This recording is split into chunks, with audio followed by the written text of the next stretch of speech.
CRTV News, ici, toute l'info. Et toute l'info, c'est sur Cameroun Daylight. Vous le savez, tout à l'heure, nous parlerons de cette journée panafricaine de la Poste, édition 2021. Elle est observée aujourd'hui même, 18 janvier 2021. Ce sera dans notre page éco avec Philippe Roger et Sama. Et dès aujourd'hui, inauguration de notre journal spécial Chan. Le journal du Chan sera présenté par Évariste Yenga autour de 7h35. Mais d'abord, accueillons sur ce plateau Gaël Obonozo pour la revue de presse. Bonjour Gaël et bienvenue. Bonjour Gladys, bonjour à tous. Des couleurs qui égayent ce matin pour nous dérouler les manchettes du jour. Eh bien, il faut bien commencer la semaine avec cette compétition qui a égayé le week-end, le Chan qui a bel et bien démarré. Le Cameroun s'est imposé 1-0 contre l'équipe A-Prime du Zimbabwe. Eh bien, la compétition se poursuit, mais on ne parle pas que de ça dans les journaux ce matin. On parle également santé, de la situation sanitaire, précisément dans la région de l'Est, qui est de plus en plus sensible en raison de la crise en République centrafricaine. C'est à retrouver dans votre revue de presse.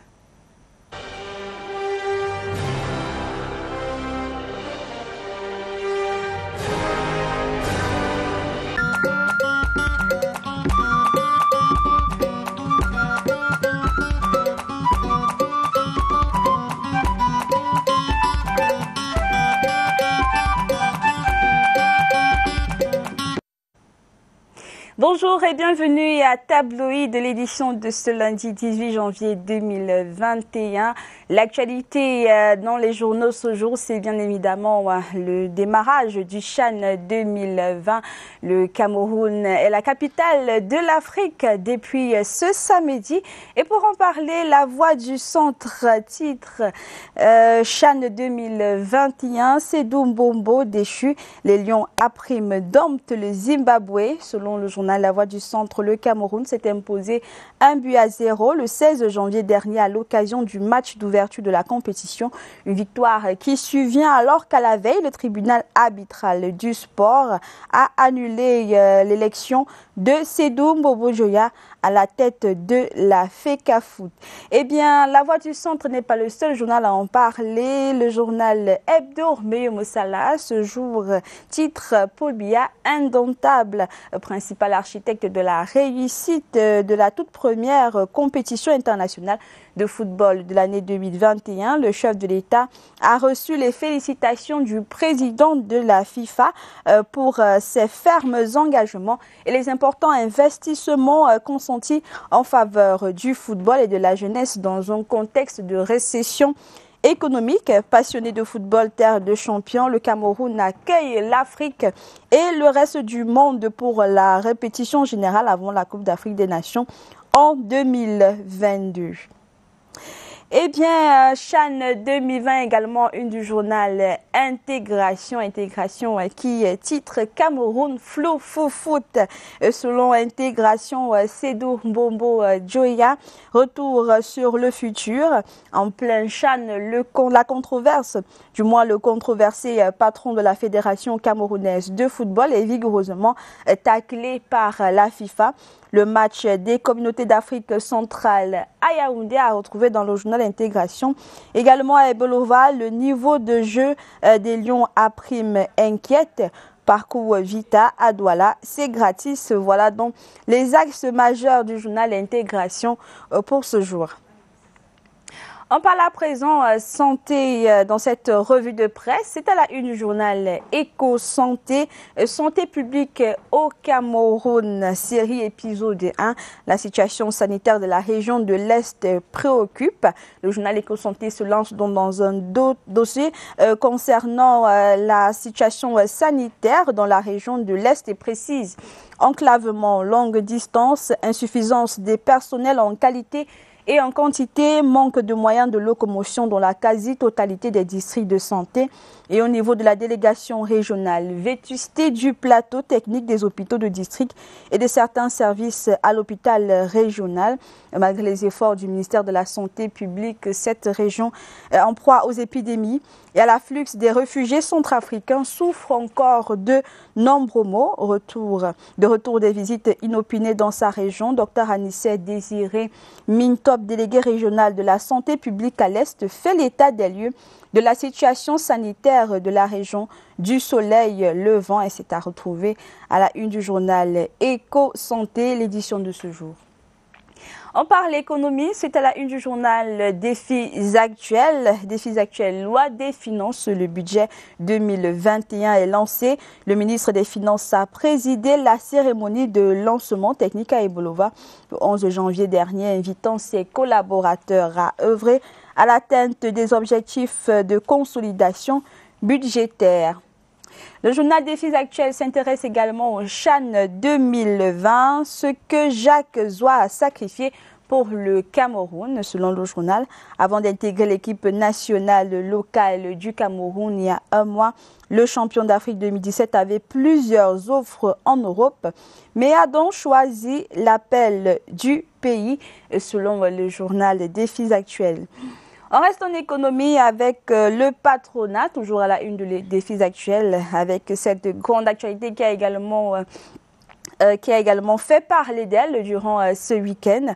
Alain Blaise Batonguet quitte le JICAM, le groupement interpatronat du Cameroun, et secrétaire exécutif du groupement interpatronat du Cameroun depuis plus d'une décennie. Le journaliste a signé sa démission le 15 janvier dernier et a été remplacé par Aline Valérie Mbono.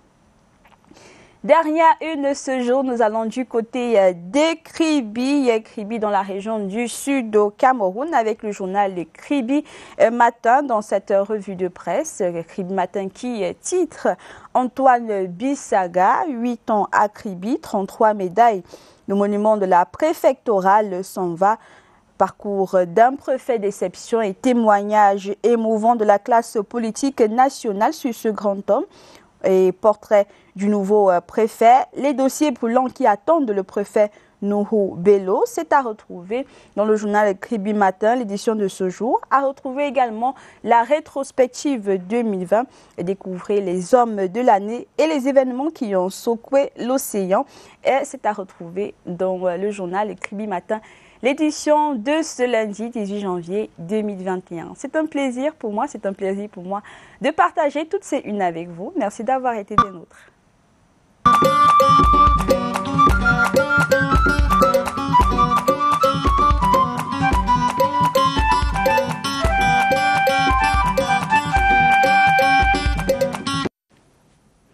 Merci à Gaël Obono pour cette revue de presse très riche. Un rendez-vous demain. Elle sera également là pour vous dérouler les unes du jour. Nous sommes le lundi 18 janvier 2021 et aujourd'hui, le secteur postal africain célèbre la journée panafricaine des postes. Le thème de cette année, la poste, renforcer la résilience en temps de crise. L'occasion va permettre de focaliser l'attention des décideurs et du public sur le rôle moteur ainsi que les défis du secteur postal dans un contexte de crise sanitaire qui a vu augmenter le recours aux services postaux aussi bien physiques que numériques. L'édition 2021 sera marquée par l'organisation en ligne d'une conférence sur les transferts de fonds à l'ère de la pandémie de Covid et les perspectives d'avenir, le cas de la poste africaine. Ce sera donc à retrouver les échos ou le bilan ou le point de cette conférence en ligne-là est à retrouver dans nos éditions de journaux. Dès 9h aujourd'hui avec Adèle Sylviane Kalgaï. Aujourd'hui 18 janvier marque le 25e anniversaire de la Constitution de 1996. Une modification constitutionnelle à qui on doit le passage au Parlement bicaméral avec l'introduction du Sénat, la création par exemple de la Chambre des comptes de la Cour suprême. L'institution des régions également est issue de la modification constitutionnelle de 1996, mais aussi plusieurs autres subtilités que viendra nous dérouler sur ce plateau le docteur Timothée Essomba. Il sera notre invité autour de 7h45, juste après le journal du CHAN présenté par Évariste Eyenga. Mais d'abord, accueillant sur ce plateau Philippe Roger et Sama pour la page éco. Philippe Roger, bienvenue. Merci Gladys. La page éco, ce sera juste après ceci.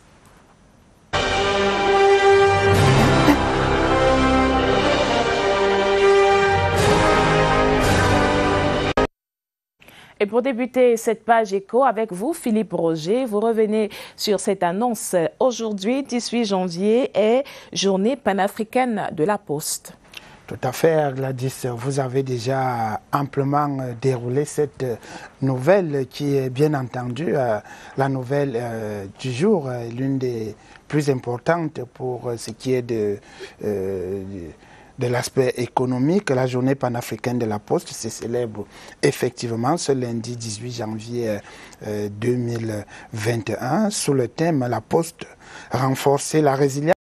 En temps de crise, il s'agit d'encourager les acteurs du secteur postal à devenir plus agiles et plus résilients face à la crise sanitaire que traverse la planète. Il faut dire qu'au Cameroun, cette célébration coïncide avec l'organisation de la conférence des services centraux et extérieurs du ministère des Postes et Télécommunications sous la présidence du ministre des Postes et Télécommunications, Minette Libom Liliken. Voilà ce que nous pouvons dire de façon ramassée sur cette nouvelle qui constitue la première de notre page économique.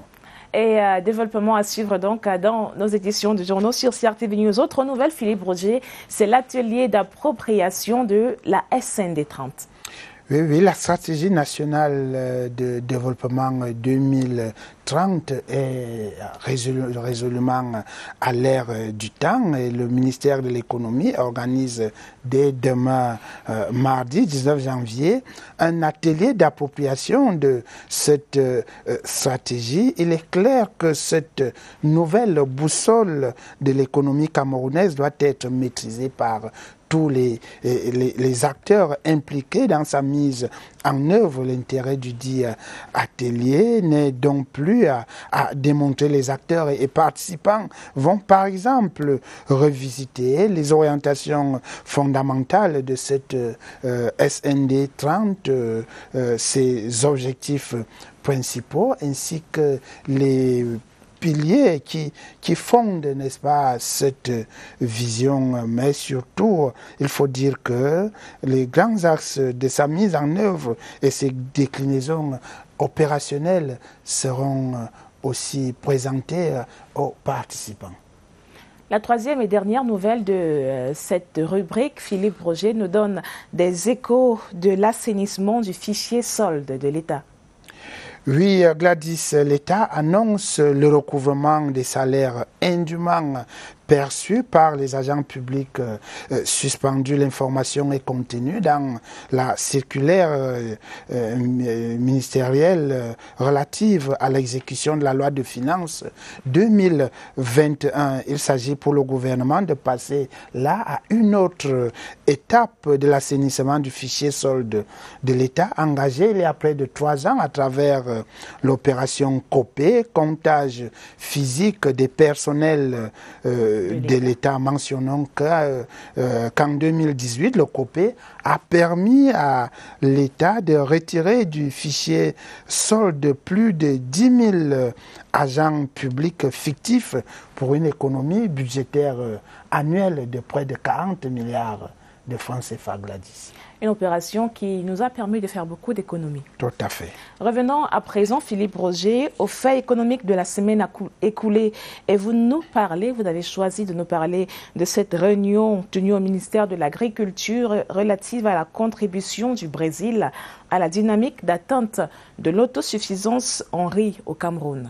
À l'horizon 2025. À l'horizon 2025. Oui, il faut le dire clairement, Gladys, la production nationale de riz est largement en deçà de la demande. Et le Cameroun importe en moyenne 700 000 tonnes de riz par an pour un montant d'environ 165 milliards de francs CFA, une situation qui n'est guère favorable à notre économie. Pour atténuer cette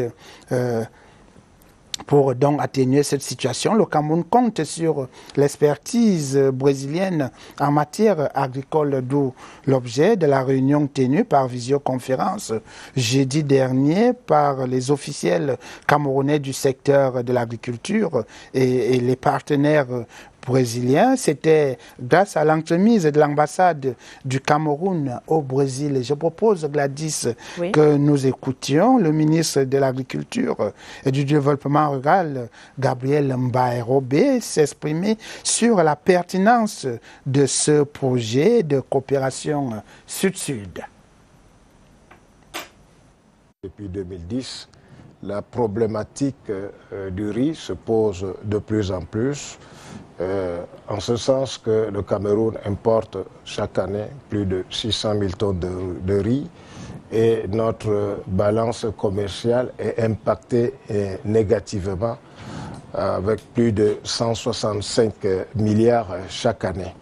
Donc cette plateforme est une autre opportunité encore qui vient s'ajouter à toutes les actions entreprises par le gouvernement camerounais pour retourner la tendance à l'horizon 2025.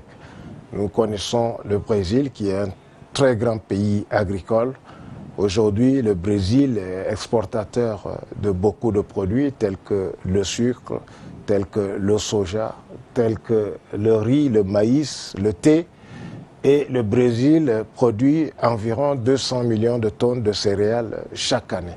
Et nous croyons que c'est un genre de coopération sud-sud, gagnant-gagnant pour le Cameroun. Nous avons beaucoup à apprendre du Brésil et nous croyons que les institutions brésiliennes de recherche et de transfert de technologies ont la capacité nécessaire pour mobiliser les partenaires financiers afin que le potentiel hydro-agricole du Cameroun soit exploité pour nous permettre d'atteindre l'autosuffisance en riz à l'horizon 2025.